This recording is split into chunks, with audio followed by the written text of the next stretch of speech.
Welcome to Dynamite Delight, and we had a good show, which still pissed me off beyond no end. I'm going to say it. I'm not going to be like everybody else who loves AEW, not going to criticize it. I am going to criticize this show because it still pissed my ass off. One part pissed my ass off beyond no end, and that's the truth. But let's get through most of the show. The first thing I want to talk about is Pac. Or Pac, or Neither One. I saw his video package, and he's having his match with Kenny Omega, which to me makes no sense. Pac, that either one, doesn't matter. I guess I'm angry a little bit, because look, you want to make Pac mean something. You need a title for him. Him dealing with Kenny Omega, what is that giving him? Nothing. He should have already done Kenny Omega, went through Hangman Page, went through SCU, went through the Dark Order, went through freaking Moxley. And even if he couldn't beat Moxley, he's on par with Moxley. He comes full circle back to Cody Rhodes and says, Cody, I'm sick of this. I've gone through everybody. I am not getting anywhere because I don't have a freaking title. Give me a title. If the Dark Order, I beat them, doesn't give me a title. Going through your friend, Kenny Omega, going through each one of the books, going through each one of SCU, and I've gone through everybody. I want a title. Now, of course, they'll probably say, well, there's a world title, and the Inner Circle will not give it to me. And I can't beat all 5 of them. And it's not right that there's only one title. Give me a title. Why not? I know it sounds really far-fetched. I know it sounds corny. But you know what? They need a second title. They need a mid-card title. Why didn't they set this up for Revolution? NWA's done it. I'm sure NXT, if it hadn't had a mid-card title, they would have already gotten one already. And I don't even watch NXT, and I'm sure Triple H would have already made a mid-card title. So it makes no sense why Pac has no title to fight for. He's going up against Kenny Omega that gives him nothing. It just gives him a win over Kenny, which he already got. I don't get it. Okay, I didn't say this about Darby Allin last week, because it did slip my mind.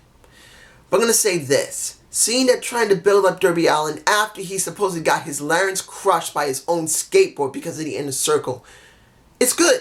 Because they're going to build him up going against Devara and maybe a couple of others of the Inner Circle. At least then Devara is going to have, the Spanish God is going to have a feud with somebody eventually. And Darby Allin will have a feud with somebody. I'm cool with that. But I do believe, like I said earlier with Pac, they need a mid-card title. It should already been in existence already. They need one. I'm hoping by the middle of this year they will finally introduce a mid-card title because they can't keep this off for much longer. The next match, Guevara versus Dustin. Now, it's not about Guevara. I mean, Guevara looked good.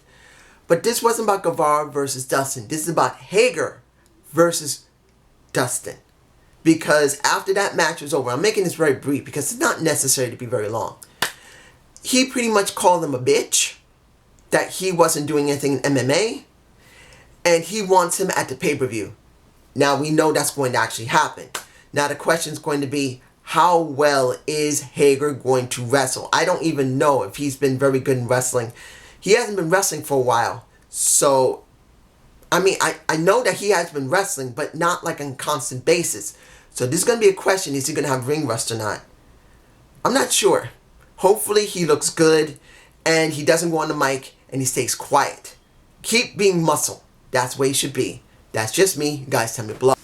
Okay. The first match. SCU versus Kenny Omega and Hangman Page. Was this a good match? Yes. You got the Fallen Angel, Christopher Daniels, heading to the back because of Dark Order talking about the Exalted One soon coming, but we're watching, everybody. Okay.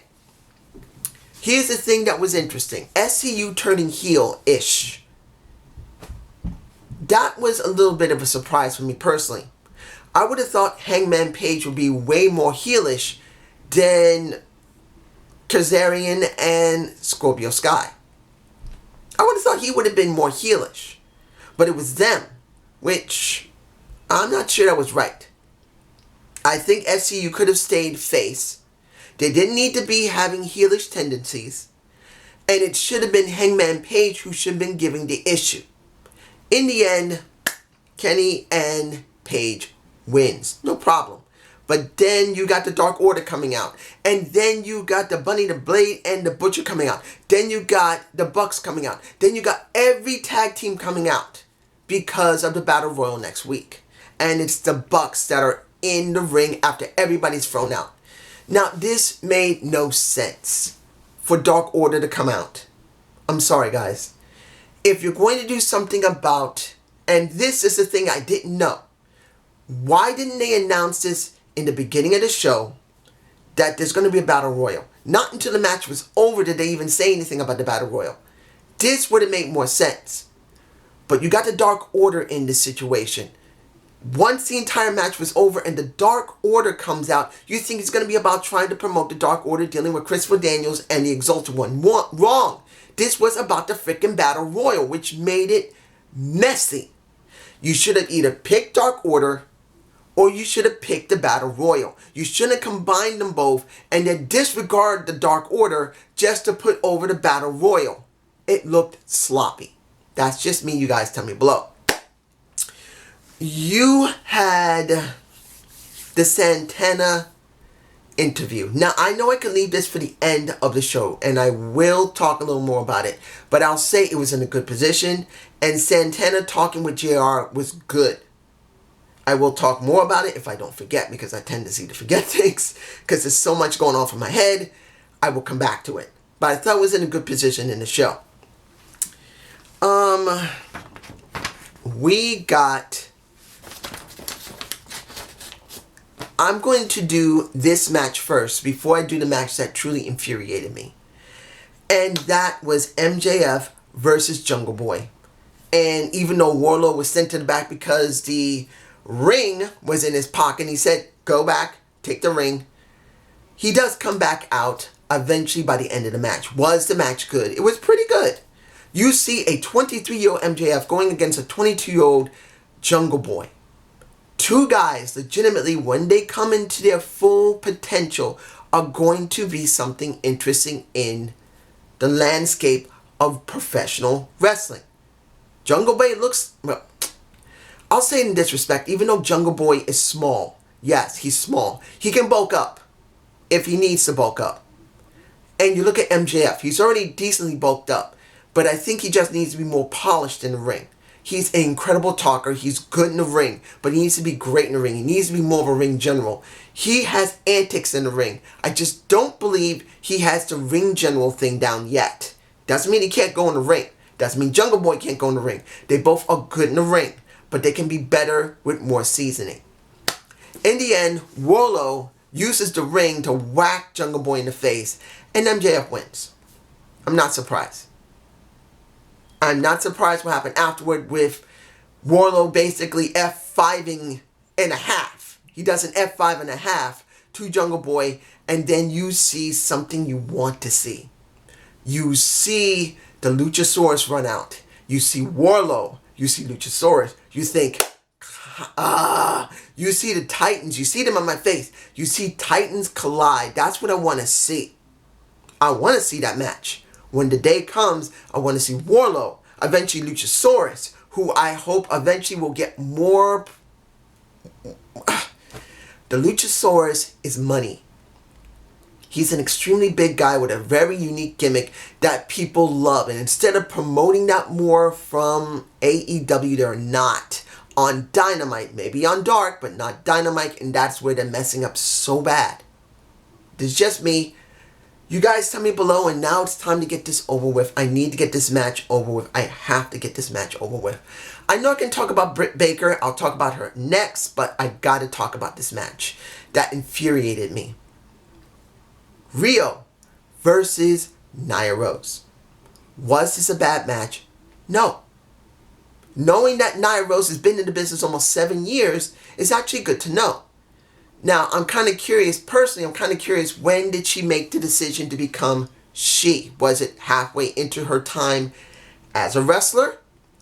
Or did she do it before she became a wrestler? Or near the end before she went to AEW? I don't know. I mean, that's not really my personal business.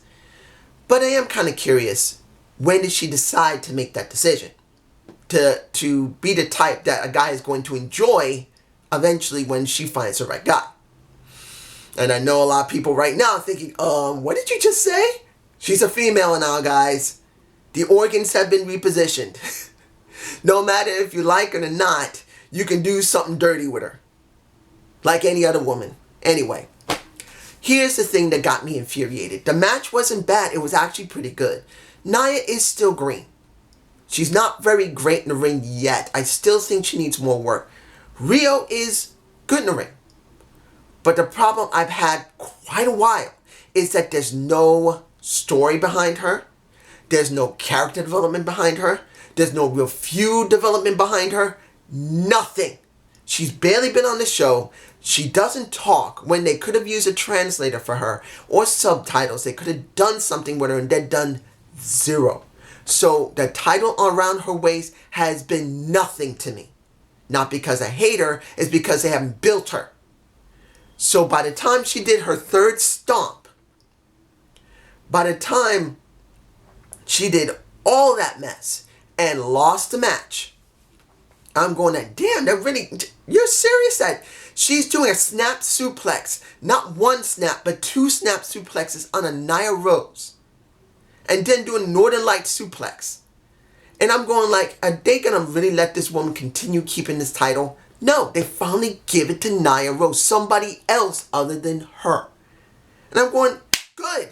And they show Nyla Rose going up the ramp, and they hear the commentator talking, and then the thing that pissed me off, you see it in my face, they go straight to commercials. I understand they got to pay the freaking bills. But you just gave Nyla Rose the freaking women's title. You know you're not promoting it very well. You know people are alright with Nyla Rose. They hate her, but they love to hate her. And instead of making it mean something with Nyla, when you see in the picture that she goes in front of Kenny Omega and they start talking, and they could do something interesting with Rio, that Rio now lost the title, and the one that promoted her was Kenny Omega. You should have left the commercials off, let Kenny talk, let Rio come out. She didn't, but she could have came out and got angry at Nyla, and she could have gone to Kenny, was shamed that she lost the damn title. She could have done that, or you could just left it as it was, Kenny talking to Nyla, and it would have made more context for a Nyla Rose, for Rio, who Kenny could have been talking for, and Kenny himself dealing with Pac, because Pac is saying you're losing everything, and this would have made it even more, somewhat more believable between Pac and Kenny Omega. Nothing. I don't mean to yell at them because I don't want to disturb my neighbors doing this, but I was infuriated. As it was for a Jordynne Grace in Impact Wrestling, that she won the damn title on an Impact show 11 days from a pay-per-view when you could have gave her that win just to let her feel like she's accomplished something. Nia Rose the same way. You could have let Nia Rose actually talk and not go to commercials then. Then that was wrong. Flat out wrong. Let's move on. And I'm hoping I'm not forgetting anything. Let me see. Britt Baker. Almost forgot her. She talked pretty well with Tony Giovanni. Now, the thing that gets me, what she should have done, she did get heel heat. I'm fine with that. But I think she could have gotten more heel heat if she continued doing the mannerisms of a dentist. Talking about how this particular molar and this molar going this, and she did this job. If she continued using her dentist mannerisms, talking about what's going on with teeth and how she's going to correct everyone's teeth by knocking them out, would have been way better. Because when she talked about getting rid of those teeth and Yuka, that truly was good. But then when she went back to the way she was before, I felt like it got some heat. But the mannerisms as a dentist really put her over for that one simple moment. I hope she realizes it. I hope the people in the back realize it. And they make her talk more about dentistry than anything else. Talking about she's going to knock out the forward teeth and going to knock out the canine. She's going to do whatever she can to win because she is the best. Simple as that. Now, if I'm forgetting anything, I'm sorry. Santana versus Moxley, eye for an eye match. Now, like I said in the beginning of this review, when it came to Santana and the interview with JR, it was profound. Particularly knowing now, because I try not to look too deep into wrestlers' past, because for me, personally, guys, this is me. Anybody else who loves wrestling, who loves the wrestlers, who loves to deep dive into how wrestling is and the wrestlers, I'm not like that. I don't want to know absolutely everything about wrestling and wrestlers. Takes away the mystique of it, the mystery of it, the fun of it. When you learn something accidentally, it's more enjoyable than already knowing it. For me personally, that's how I go. And hearing that Santana's own dad went blind by the time he was 14 because the guy looked like he was near my own age. That hurt. And that made it even more profound. I think they came up with this idea of the eye for an eye match because of Santana's own father. And that he was blind before he even seen Santana born. It makes good sense. Santana talking made good sense. It was profound. So when this match came, I was more invested. I cared more.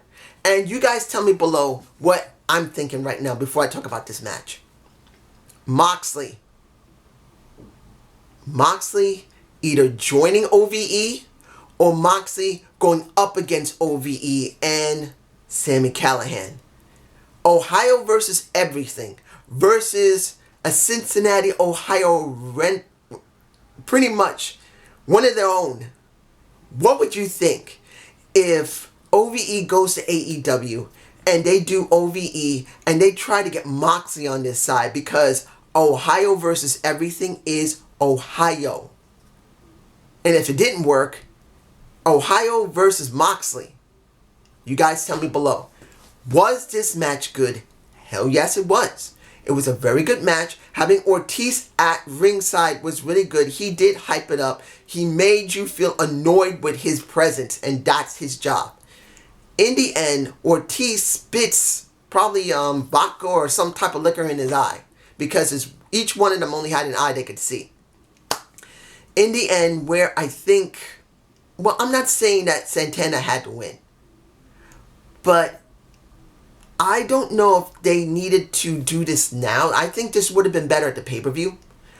But having it here wasn't too bad. And Moxley wins. But he gets the total beatdown. And in the interview that you saw earlier with the Inner Circle, you got, what is the guy's name? Jeff Cobb. A former Olympian, I think 2004. Because I didn't watch Olympics for quite a long time. So I don't know who in Olympic wrestling was really important around 2004. But supposedly Jeff Cobb was the shit. And now that he's been a wrestler for a while, he's one of the most devastating wrestlers there is. and he pretty much threw around a Moxley like he was a toy. Okay. Now you got Jeff Cobb here. Now, if he's fully signed, that's great. So you got someone even more legitimate on AEW. Was this a good show? Yes, it was. Did Nyla Rose winning the title and not getting the TV airtime she needed anger me? It freaking burned me with no end. I was so mad. But it was still a good show. I don't know about anybody else. They probably won't even think about Nyla because the women's division sucks right now. Especially that you see, and I know it didn't mention anything about Brandy when it came to MJF and Jungle Boy, but why care? The Nightmare Collective, or what is it, Collective or Covenant? I don't even know what it is. Is she done with it? I don't know. It looks like she is. Fine, that's why I don't care. But this was a good show, even though it did get me infuriated in one part generally. But just me. Have a good day. Have a good night. Peace.